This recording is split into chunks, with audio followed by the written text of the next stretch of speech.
शांति कोई लक्ष्य नहीं, जीवन जीने का तरीका है। ये वाक्य बुद्ध के पूरे जीवन और उनके उपदेशों का सार है, क्योंकि बुद्ध ने कभी शांति को भविष्य में मिलने वाली उपलब्धि नहीं माना, बल्कि वर्तमान क्षण में जागरूक होकर जीने की कला बताया। बुद्ध कहते हैं कि मनुष्य दुखी इसलिए नहीं है कि उसके पास कम है, बल्कि इसलिए है कि वह जो है उससे अनुपस्थित है। और जब मन वर्तमान को छोड़कर अतीत की स्मृतियों या भविष्य की कल्पनाओं में भटकता है, तभी अशांति जन्म लेती है। इसलिए बुद्ध का पहला और सबसे गहरा संदेश यही है कि तुम जहां हो, जैसे हो, उसी क्षण में पूरी तरह उपस्थित हो जाओ, क्योंकि शांति बाहर से लाई जाने वाली वस्तु नहीं है, बल्कि भीतर से प्रकट होने वाली अवस्था है। बुद्ध का जीवन स्वयं इस बात का प्रमाण है। राजकुमार सिद्धार्थ के पास ऐश्वर्य, सुख, सुरक्षा सब कुछ था, फिर भी मन अशांत था, क्योंकि उन्होंने जीवन के सत्य को नहीं जाना था। और जब उन्होंने दुख, वृद्धावस्था, रोग और मृत्यु को देखा, तब यह स्पष्ट हो गया कि बाहरी सुख स्थायी नहीं हो सकता। इसलिए उन्होंने शांति को खोजने के लिए जंगलों की ओर प्रस्थान किया। लेकिन ये खोज भी लक्ष्य केंद्रित नहीं थी, बल्कि एक गहन जिज्ञासा थी कि जीवन को ठीक वैसे ही देखा जाए जैसा वह है, बिना भ्रम, बिना अपेक्षा, बिना पलायन के। वर्षों की तपस्या के बाद जब उन्होंने ये समझ लिया कि शरीर को कष्ट देना भी उतना ही व्यर्थ है जितना इंद्रियों में डूब जाना, तब उन्होंने मध्यम मार्ग की खोज की। और यही मध्यम मार्ग शांति का रास्ता है। न अति, न अभाव, न दबाव, न पलायन। बोधि वृक्ष के नीचे बुद्ध को जो बोध हुआ, वह कोई चमत्कार नहीं था, बल्कि ये गहन अनुभूति थी कि दुख का कारण तृष्णा है, और तृष्णा का अंत जागरूकता से होता है। और जब तृष्णा समाप्त होती है, तब शांति स्वतः प्रकट हो जाती है। बुद्ध ने 4 आर्य सत्यों के माध्यम से स्पष्ट किया कि जीवन में दुख है, दुख का कारण है, दुख का निरोध संभव है, और उस निरोध का मार्ग अष्टांगिक मार्ग है। लेकिन इन सब का उद्देश्य किसी स्वर्ग या भविष्य की उपलब्धि नहीं, बल्कि यही और अभी दुख से मुक्ति है। सम्यक दृष्टि, सम्यक संकल्प, सम्यक वाणी, सम्यक कर्म, सम्यक आजीविका, सम्यक प्रयास, सम्यक स्मृति और सम्यक समाधि। ये 8 अंग किसी नियम पुस्तिका की तरह नहीं है, बल्कि जीवन को शांति से जीने की 8 दिशाएं हैं, जिनमें हर क्षण सजग रहना ही साधना है। बुद्ध के अनुसार जब तुम बोलते हो, तब पूरी तरह जानते हो कि क्या बोल रहे हो, क्यों बोल रहे हो और किस प्रभाव के साथ बोल रहे हो। यही सम्यक वाणी है। और जब तुम खाते हो, चलते हो, बैठते हो, सांस लेते हो, हर क्रिया में जागरूकता होती है, तभी जीवन ध्यान बन जाता है। बुद्ध ने ध्यान को किसी विशेष समय या स्थान तक सीमित नहीं किया, बल्कि कहा कि पूरा जीवन ही ध्यान हो सकता है, यदि तुम होश में हो। क्योंकि अशांति का मूल कारण अचेतन जीवन है, जहां मन स्वचालित रूप से प्रतिक्रियाएं करता है।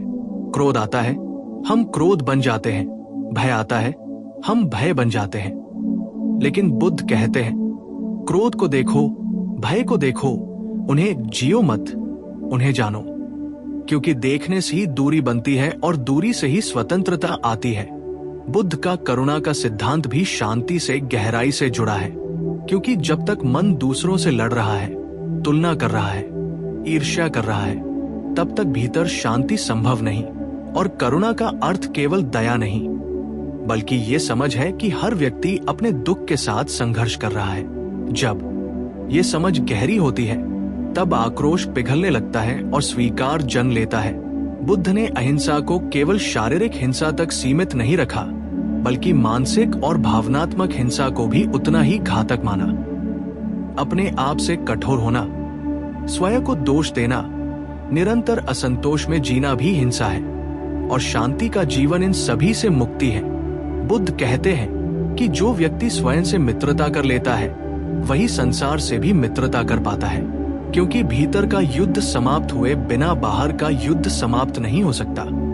अनित्यता का सिद्धांत बुद्ध की शांति शिक्षा का एक और स्तंभ है। सब कुछ बदल रहा है, कुछ भी स्थायी नहीं, और जब हम अस्थायी वस्तुओं से स्थायी सुख की अपेक्षा करते हैं, तब दुख पैदा होता है। इसलिए शांति का अर्थ ये नहीं कि दुख कभी आएगा ही नहीं, बल्कि ये समझ है कि दुख भी आएगा और जाएगा, और मैं उससे बड़ा हूं। बुद्ध का निर्वाण किसी मृत्यु के बाद की अवस्था नहीं, बल्कि जीते जी अज्ञान से मुक्ति है, जहां मन की आग, लोभ, द्वेष और मोह बुझ जाती है। और जब ये आग बुझती है, तब शांति कोई प्रयास नहीं रह जाती, बल्कि स्वाभाविक सुगंध बन जाती है। बुद्ध ने कभी अपने अनुयायियों से अंधविश्वास की मांग नहीं की, बल्कि कालाम सूत्र में स्पष्ट कहा कि किसी बात को केवल इसलिए मत मानो कि वह परंपरा है, शास्त्र में लिखी है या गुरु ने कही है, बल्कि अपने अनुभव से परखो। ये वैज्ञानिक दृष्टि शांति को और भी वास्तविक बनाती है, क्योंकि तब जीवन प्रयोगशाला बन जाता है। बुद्ध के लिए शांति का अर्थ समाज से भागना नहीं, बल्कि समाज में रहते हुए भी मुक्त रहना है। इसलिए भिक्षु संघ के साथ साथ उन्होंने गृहस्थों को भी वही मार्ग सिखाया, क्योंकि शांति परिस्थिति पर निर्भर नहीं, दृष्टि पर निर्भर है। आज के आधुनिक जीवन में जहां गति तेज है, अपेक्षाएं अनंत हैं और तुलना का दबाव हर पल मौजूद है, बुद्ध का ये संदेश और भी प्रासंगिक हो जाता है कि धीमे चलो, गहराई से जियो, कम चाहो, ज्यादा देखो। जब मन शांत होता है, तब जीवन सरल हो जाता है, और सरलता में ही सौंदर्य है। बुद्ध का पूरा दर्शन यही कहता है कि शांति को पाने की कोशिश मत करो, क्योंकि कोशिश में ही तनाव है, बल्कि अशांति को समझो, उसकी जड़ों को देखो, और जब समझ पूरी होती है, तब अशांति स्वयं गिर जाती है। अंततः बुद्ध यही कहते हैं कि तुम जैसे हो वही से शुरुआत करो। किसी और बनने की लालसा मत पालो, क्योंकि वही लालसा तुम्हें स्वयं से दूर ले जाती है। और जब तुम स्वयं के साथ घर जैसा महसूस करने लगते हो, तभी सच्ची शांति जन्म लेती है। एक ऐसी शांति जो परिस्थितियों से नहीं डगमगाती, जो प्रशंसा में खूलती नहीं और निंदा में मुरझाती नहीं, बल्कि जो बस है सहज, शांत, जागरूक। आगे बुद्ध ये भी स्पष्ट करते हैं कि शांति का अर्थ भावनाओं का दमन नहीं है, बल्कि भावनाओं को पूरी सजगता से देखना है, क्योंकि जो भाव दबाए जाते हैं वे भीतर ही भीतर विष बन जाते हैं और सही समय पर और भी अधिक तीव्र होकर फूटते हैं। बुद्ध कहते हैं कि जब दुख आए तो उससे भागो मत, उसे नाम दो, उसे महसूस करो, क्योंकि जागरूक पीड़ा ही रूपांतरण का द्वार बनती है। और यही कारण है कि बुद्ध ने जीवन को दो भागों, सुख और दुख, में नहीं बांटा, बल्कि कहा कि दोनों एक ही सिक्के के दो पहलू हैं, और जो व्यक्ति दोनों को समान भाव से देख लेता है वही शांत हो जाता है। बुद्ध का उपेक्षा का सिद्धांत अक्सर गलत समझा जाता है, क्योंकि लोग सोचते हैं कि उपेक्षा का अर्थ उदासीनता है, जबकि वास्तव में उपेक्षा का अर्थ है संतुलन, न चिपकना, न विरोध करना, बस देखना और बहने देना। जब मन किसी अनुभव से चिपकता नहीं, तब वो स्वतः हल्का हो जाता है, और हल्कापन ही शांति का अनुभव है। बुद्ध ने बार बार चेताया कि बाहरी अनुशासन तब तक अर्थहीन है जब तक भीतर की समझ न बदले।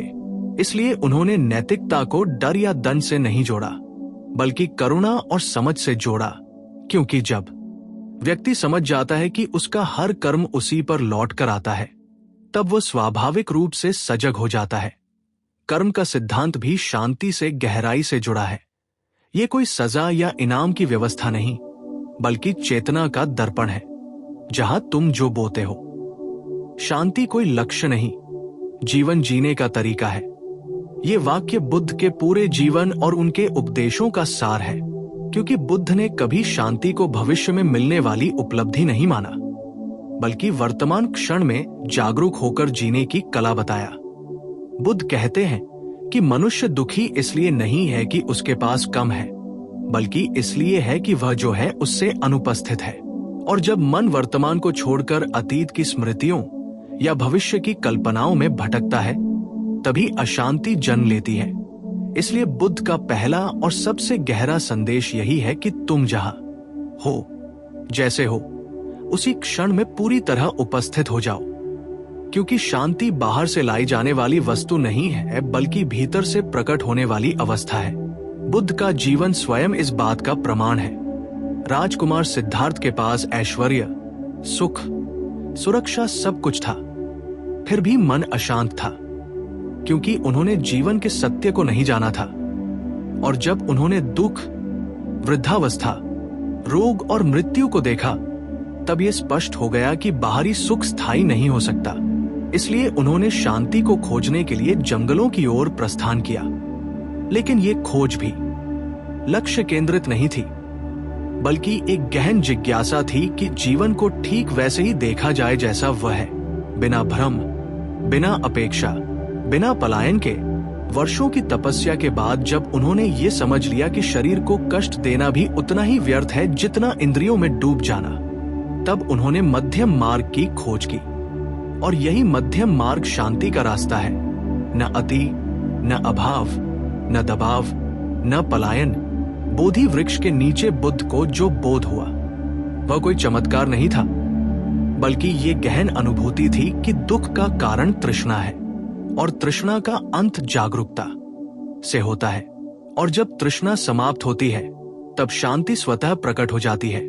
बुद्ध ने 4 आर्य सत्यों के माध्यम से स्पष्ट किया कि जीवन में दुख है, दुख का कारण है, दुख का निरोध संभव है और उस निरोध का मार्ग अष्टांगिक मार्ग है। लेकिन इन सब का उद्देश्य किसी स्वर्ग या भविष्य की उपलब्धि नहीं, बल्कि यही और अभी दुख से मुक्ति है। सम्यक दृष्टि, सम्यक संकल्प, सम्यक वाणी, सम्यक कर्म, सम्यक आजीविका, सम्यक प्रयास, सम्यक स्मृति और सम्यक समाधि।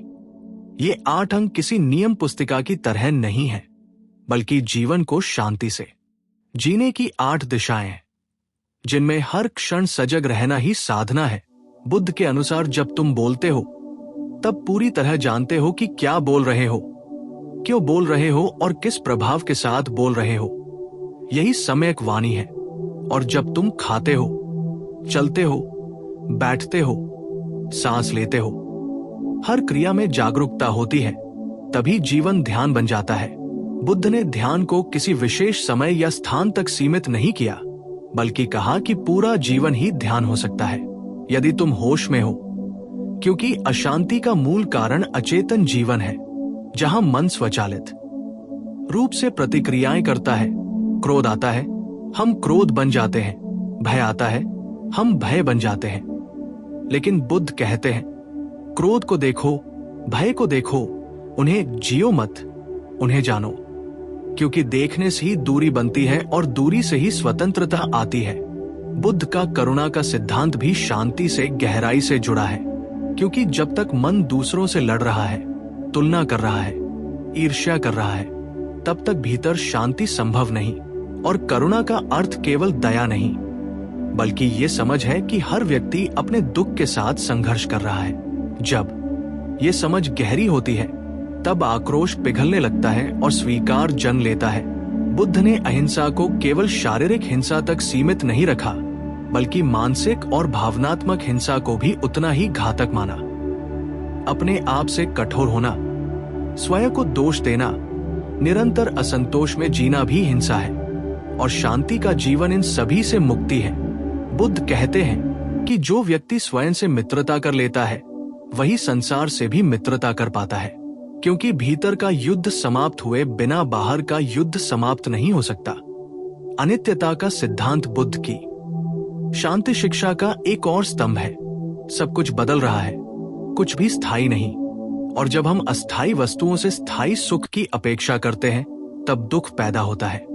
इसलिए शांति का अर्थ ये नहीं कि दुख कभी आएगा ही नहीं, बल्कि ये समझ है कि दुख भी आएगा और जाएगा, और मैं उससे बड़ा हूं। बुद्ध का निर्वाण किसी मृत्यु के बाद की अवस्था नहीं, बल्कि जीते जी अज्ञान से मुक्ति है, जहां मन की आग, लोभ, द्वेष और मोह बुझ जाती है। और जब ये आग बुझती है, तब शांति कोई प्रयास नहीं रह जाती, बल्कि स्वाभाविक सुगंध बन जाती है। बुद्ध ने कभी अपने अनुयायियों से अंधविश्वास की मांग नहीं की, बल्कि कालाम सूत्र में स्पष्ट कहा कि किसी बात को केवल इसलिए मत मानो कि वह परंपरा है, शास्त्र में लिखी है या गुरु ने कही है, बल्कि अपने अनुभव से परखो।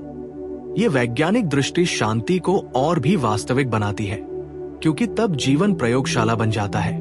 बुद्ध के लिए शांति का अर्थ समाज से भागना नहीं, बल्कि समाज में रहते हुए भी मुक्त रहना है। इसलिए भिक्षु संघ के साथ साथ उन्होंने गृहस्थों को भी वही मार्ग सिखाया, क्योंकि शांति परिस्थिति पर निर्भर नहीं, दृष्टि पर निर्भर है।